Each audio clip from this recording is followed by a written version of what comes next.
معاون رئیس ولایت مشروزاده انور مشرو فعالیت بانکی را اساس پیشرفت اقتصادیات و اجتماعیات روزگار مردم عنوان کرده گفت با نظر داشت آنکه شماره بانک ها در ولایت سال به سال افزوده ایستاده است لیکن همان مشکلات نیز مشاهده کرده می شود. زینالعرب قاضی دولتزاده مدیر شعبه بانک ملی در ولایت مختار کوهستانی بدخشان از خصوص وضع کنونی بانک ها حرف زده گفت نوابسته به پنجشوی بیماری سرایتی کووید 19 تشکیلات قرضی ولایت توانسته که در 11 ماه سال 2020 به سطح و صفت خدمت رسانی های بانکی دقت جدی داده حجم و حصه قرض ها را به سواهای استحصالی کشاورزی صاحبکاری و رشد سیاحی و هنرهای مردمی نسبت به همین دوره سال گذشته زیاد نمایند.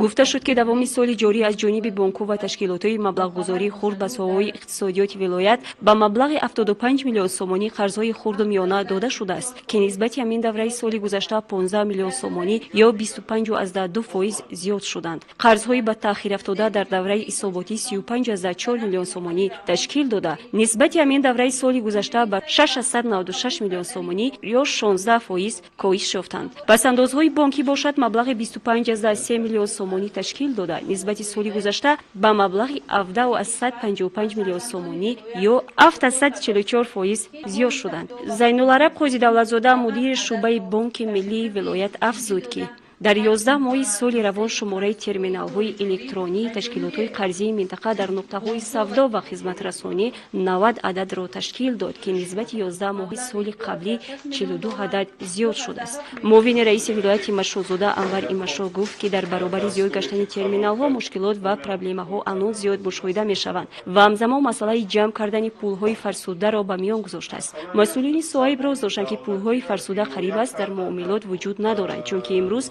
بیشتر پول تنگه استفاده برده می شود. عزیز قربان محمدov معاون سردار شعبه نظارت بانکی رونمای وضع نظام بانکی ولایت مختار کوهستانی بدخشان را بررسی نموده تمام فکت و دلیل ها در سمت بقیه قرض ها انتقال های پولی شخصان واقعی شماره کارت های پرداختی و دیگر نشان دهنده های نظام بانکی را منظور نمود. معاون رئیس ولایت جهت برطرف نمودن کمبودی ها و مشکلات جای داشته در سمت بانکداری به مسئولین سفارش های مشخص داده گفت که تا جشن 30 سالگی استقلانیت دولتی جمهوری تاجیکستان کارهای آبادانی و سازندگی پورا عملی کرده شوند.